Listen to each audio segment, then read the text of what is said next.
I want to talk a little bit about Ukraine. So today is December 1st. Happy birthday, Sarah Silverman. Happy birthday.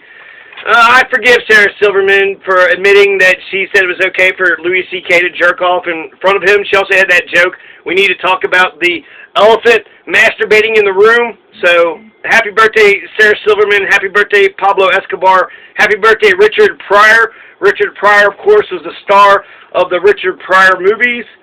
So lots of things happened on December 1st. Abraham Lincoln gave his second State of the Union address in 1862 on this day. Nixon begins the draft on this day, 1969. So December 1st, you had also the 22nd NBA draft that happened in 69, but that draft didn't lead to anybody dying. The way that we do drafts in America, and I thought the draft was ended, but it isn't. The draft is still here. We still have the draft in the United States. I had to sign up for selective service when I was 18, so if there is, Jimmy Carter could have got rid of it, but they brought that shit back. So we still have the draft if we ever need it. They have been pushing for an all-volunteer army because things are just so much better when you pay people a decent wage, and then you could go ahead and finance your own army instead of twisting people's arms and forcing them to fight when they don't want to fight. But we still have it. So Nixon institutes the draft, and the way that it works is that they'll pick your birthday. So they'll say, hey, all you March 10th babies out there, and Saving Private Ryan, they're going to say family lineages, but what about everybody that was born on March the 10th? So everybody's dead that was, born on March the 10th. All those people are dead now.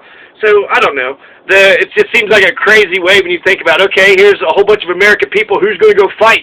And it was all male bodies, all males who was between the ages of, 15-year span or so. So from 18 until 35 or so. So those are the people that were going to get drafted and being forced to go into a fucking war. Well, of course, I don't hear women talking against the war. It's not going to affect them, right? Most 95% of the people that die are men in wars. And so, when I hear women talk about war, sometimes it just is like, what the fuck are you talking about? Jesus fucking Christ. We're going around murdering people. You think that's good? You think it's acceptable? If it was what if we just reversed the roles? Men stayed at home and all the women just kept killing each other nonstop. I would think that eventually a Poppy Bush, kind of person, a passive man would eventually say, hey, Barbara Bush, can we stop killing everybody? I'm sure Poppy Bush could take Barbara. He was basically Barbara's bitch, but he could take her, right? He's a skinny man, but he could take her. He's a man, just biologically. Anyways, the December 1st also is when the Channel Tunnel, France and England has a tunnel underneath the sea between them. I think it's the English Channel. So now there's a Channel Tunnel in 1990, December 1st. That happened, so that's a great thing that happened. We were able to get a channel, France and England actually working together when they were, killing each other for centuries. Nixon's draft is fucking bullshit in 1969. Great 69, right? Isn't that when we landed on the fucking moon? We landed on the moon, and then we started drafting motherfuckers. We didn't have a draft since World War II. So we had a draft when the Nazis were there. In 69, what were we drafted people? Oh, yeah, to go fucking bomb Vietnam because they want to be communist.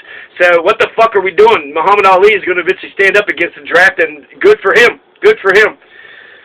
So I want to talk about Ukraine.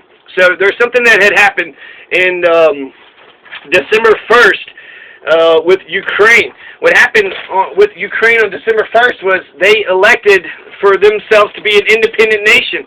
So we are an empire, and one of the important responsibilities is that we do need to protect Europe. That's Western civilization. So that's, if there's any kind of civilization whatsoever, really, ultimately, I think we should just protect our borders and ourselves and then be good friends to, the world whenever they need us. But right now, we're a fucking empire. And since we're a fucking empire, we went ahead and put all of our troops on the eastern bloc of Europe to make sure that Russia, the aggression, make sure that their empire, want to conquer and take more land, doesn't take over Ukraine. So we must protect Ukraine. I would fight a war to defend Ukraine. Yes, I'll fight for Ukraine. And the reason why is because December 1st in 1991, the Ukrainians voted for independence from the Soviet Union. Hold on, let me take a quick smoke break here.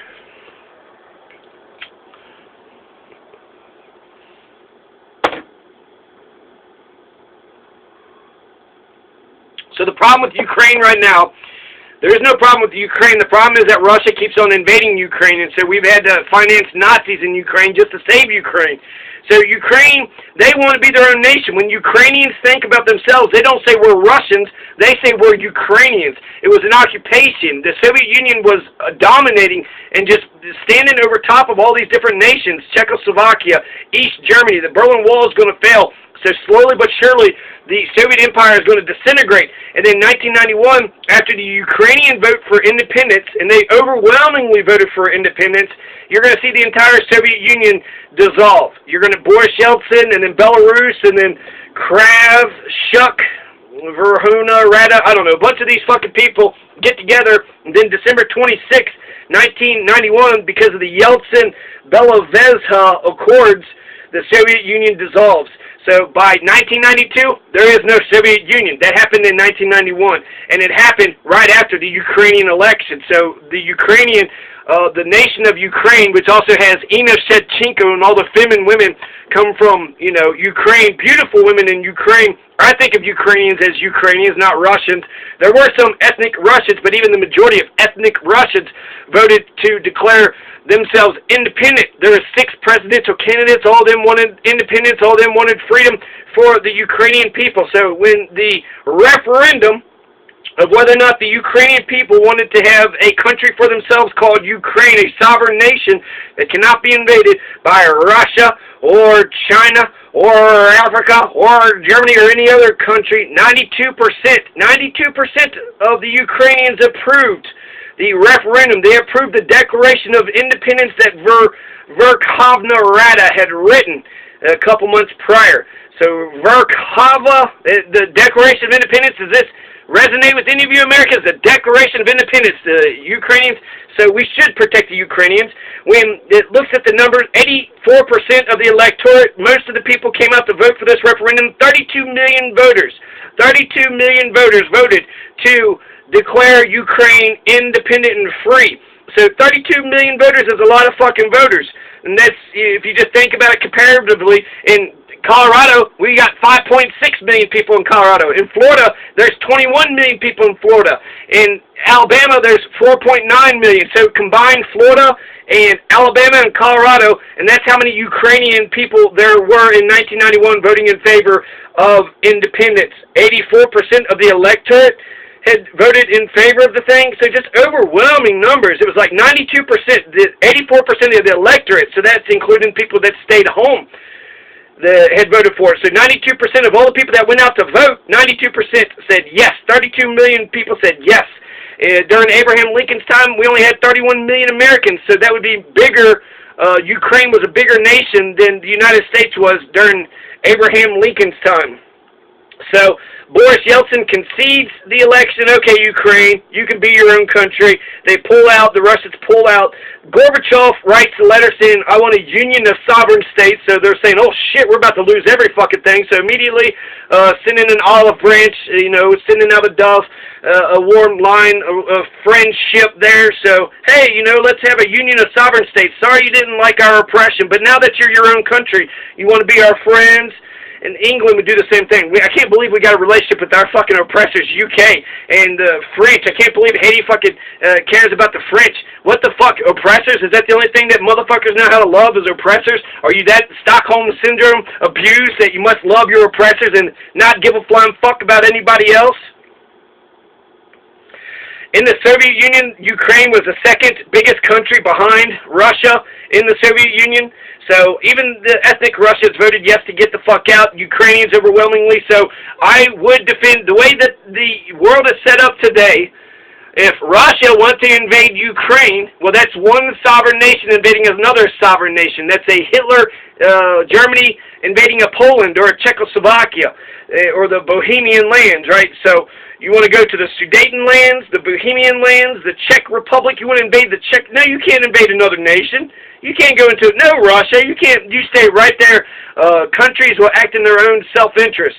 My problem with the American foreign policy is that we're a fucking empire. We're the lone empire, and so we're going to be the ones that's going to be responsible for everything that happens in the entire fucking world. And we're not ready for it. We don't even give a shit about ourselves, let alone the entire fucking world. So I would rather give the world police title to the United Nations. When one country invades another country, the United Nations screams and carries on like crazy people. When the entire fucking world says one country invading another country is wrong, we listen to the United Nations. I'm okay with ceding that authority because of World War II. That's what World War II was about. So right now you had Donald Trump is not a Russian puppet. In fact, I think we should quit picking on Donald and just let him make his own fucking decisions. Russians, I do not want to get back into the Cold War. I feel like we're back into the fucking Cold War mentality now, right? Pretending that there's two superpowers. China, Russia, Brazil, Canada, every nation is going to care about their own self-interest. And if they can take more land, they will take more land. They will continue to take more and more. And so we need to protect ourselves, protect our borders, and, push anybody that would, push into us. And since we're the empire, we got to make sure that China is not encroaching on other territories, and Russia and Africa, everybody. We got to make sure everybody is not encroaching on other people's territories. So Donald Trump is doing good when it comes to protecting the Eastern Bloc. Donald Trump is doing good when he killed 100 Russian mercenaries in Syria. There's 100 Russian mercenaries. I thought this was going to start a world war, to be honest with you, but they weren't in the spots that they were supposed to be, and then he just bombs the fuck out of them, and then they immediately went into damage control, and everybody's freaking out about it.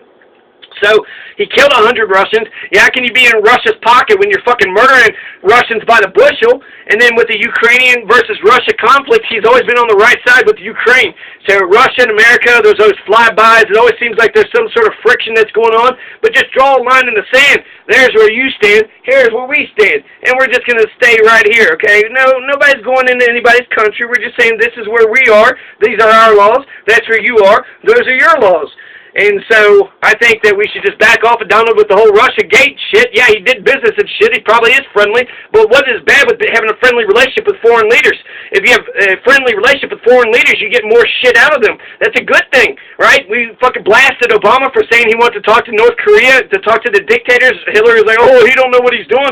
That's exactly what we need to do. We're going to sit there and say, don't talk to the worst of the worst, but then just Russia. We're not going to talk to Russia. Russia's one of the biggest fucking... Of course we got to talk to Russia. What are we going to do? Try to push Russia into a fucking corner? Try to push Russia until what? Are we trying to invade Russia? We try to take Russia over? Russia's going to fucking survive forever and ever, just like China. They've been here forever and ever. So, unless we're prepared to really be the empire that we are, we're only an empire to stop these big-ass countries from expanding and to invade any of these third-world nations that get out of hand. If Russia or China ever did invade another country and we needed to declare war on them, that's a major proposition. That's a major fucking thing, right? China wants to go into Japan. Are we going to defend the Japanese? If Russia wants to go into Germany, are we going to protect Germany? Right now, the way that the military bases are set up, yes, we're going to defend them. We're in NATO, and we're in all these other different treaties and agreements and shit. And right is right. So ultimately, we should take a stand on the damn thing. And but I don't really think American people, they're selfish motherfuckers. American people don't really give a shit about helping other people. They love the bombs and hurting people, but helping other people. Like I said, we got poor people. We got homeless people on our streets right here. Lots of poor people. So I would defend Ukraine. I like their vote for independence. They wanted to be independent. I like that shit. So, I would fight for Ukraine as the way that the world, the geopolitical situation is currently.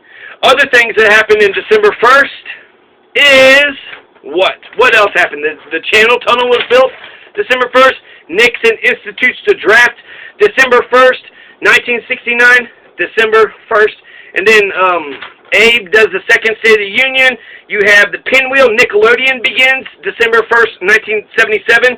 You have Rosa Parks doesn't stand up from her spot on the bus. So that happened in Montgomery, Alabama. That happened. I want to mention one thing if I have time about spring. So you have, let's see, in 1958 there was a church fire that killed 92 kids in Chicago.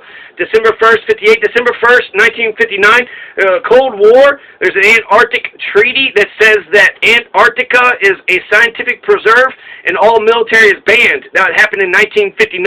Paul McCartney, December 1st, 1960, and Pete Best had been arrested and deported from Hamburg, Germany after accusations of attempted arson.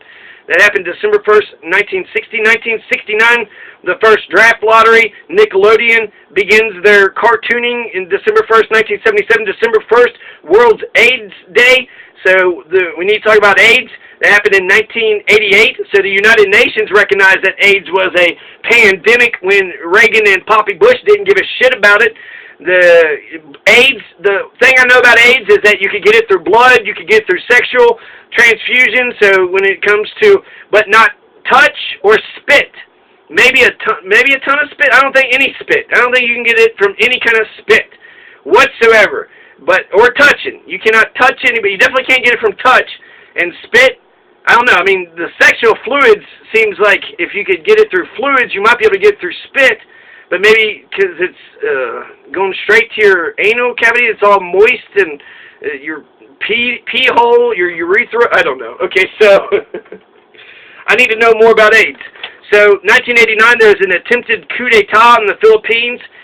December 1st, the Channel Tunnel finally meet up in France and England. 1991, the Ukrainians vote for independence. 1997, there were 63 lower caste people killed in India. For some reason, they're lower caste, right? So who cares? That's why but I thought it was interesting the way they wrote that up. Then we have King Henry I dies in 1135, December 1st. So fuck you, King Henry I. Tyrants always die. I am always pleased to hear when a tyrant dies. 1247 AD, Isabella of England. She dies. She's a Holy Roman Empress. So poor Isabella of England, the Holy Roman Empress, in 1241, December 1st, she died. There's a lot of holidays for this. December 1st also, Happy Battle of Sinope Day for Russia, right? They have a lot of veterans and troops and military days too.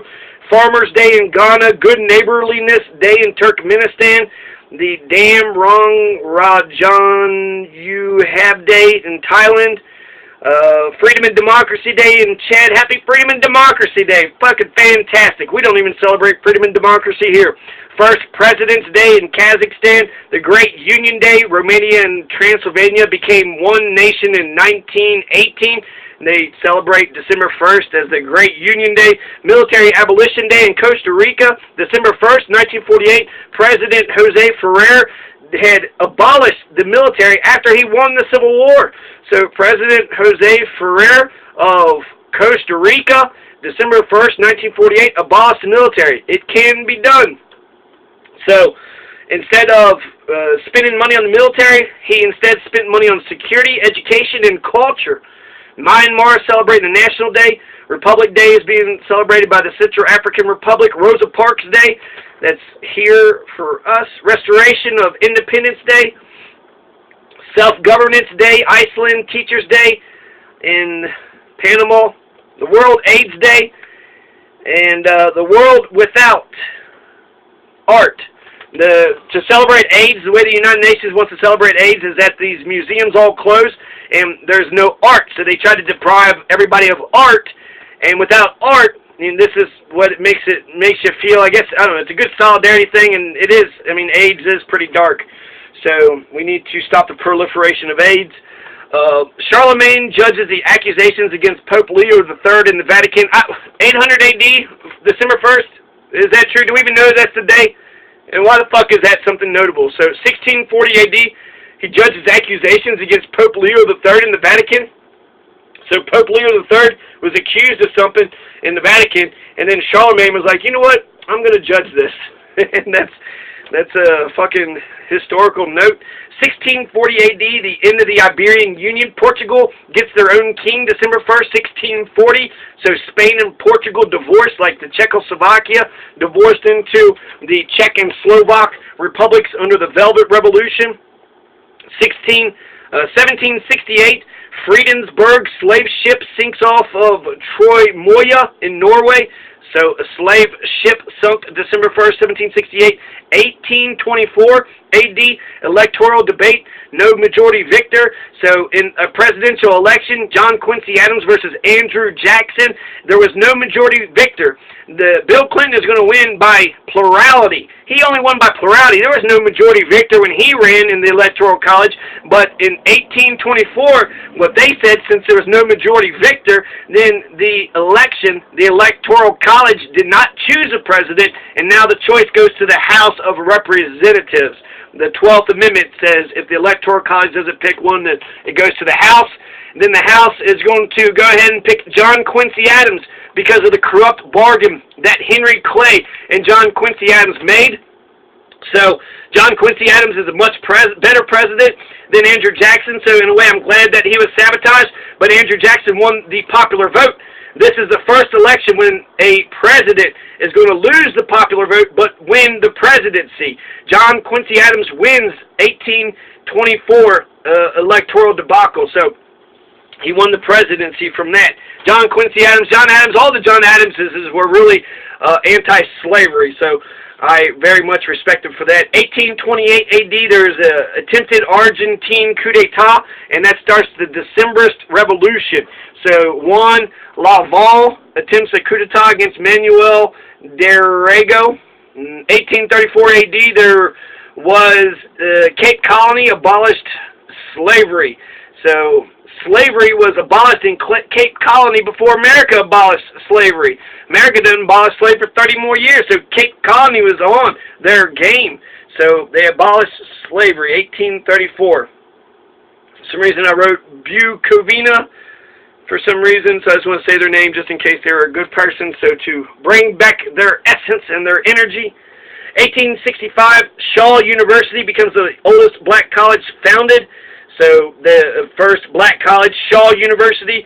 Ford starts the first assembly line, so it makes us into robots. It's actually, a pretty efficient way to produce shit. So that happened in 1913, December 1st. December 1st, 1913. Also, Greece takes Crete after they declared self-rule. So Turkey, they get away from Turkey. They get self-rule, and then they go ahead and either join Greece or Greece takes them. Crete, C-R-E-T-E. That happened December 1st, 1913. December 1st, 1919, Lady Astor's elected to the House of Commons. 1934 AD, Sergei Kirov is assassinated, and Stalin begins the Great Purge. 1941, December 1st, Emperor Hirohito says yes to the attack on Pearl Harbor. And that's it with the events, okay? So lots of shit happened on December 1st, so, pick and choose whichever one is worthy of celebration. I think only one of them is really, maybe Richard Pryor Day. Let's just make it today Richard Pryor Day. Go watch Richard Pryor movies. But December 1st, it's 32 days until January 1st. We only got 31 more days left in this month. And then it's going to be 2019. So it seems crazy to me that we have these big feasts, these Thanksgiving feast and the Halloween feast and the Christmas feast before wintertime. Wintertime, you need to buckle down. You need to make sure you survive the winter. Make sure you got all the warmth and all the food and supplies that you need so you don't freeze to fucking death. And there was a guy in Warsaw, Kentucky, Jason Smith, froze to death, stayed outside, went to sleep, froze to fucking death, never woke up. So the shit happens in America. People freeze to fucking death. So instead of having this big old fucking, festival, a cornucopia of, of mass proportions, we have just a shit ton of fucking food and, whatever, revelry. Why not wait until after we've survived the winter? Springtime is, in March. So when it becomes March 1st, there's a thing to celebrate. We survived the fucking winter, right? So, March 1st, I'm talking about the equinox, not the equinox. The equinox is, I'm impressed. It's a fixed instant in time, but it's too complicated. Equinox is when the days are equal, 12 hours and 12 hours.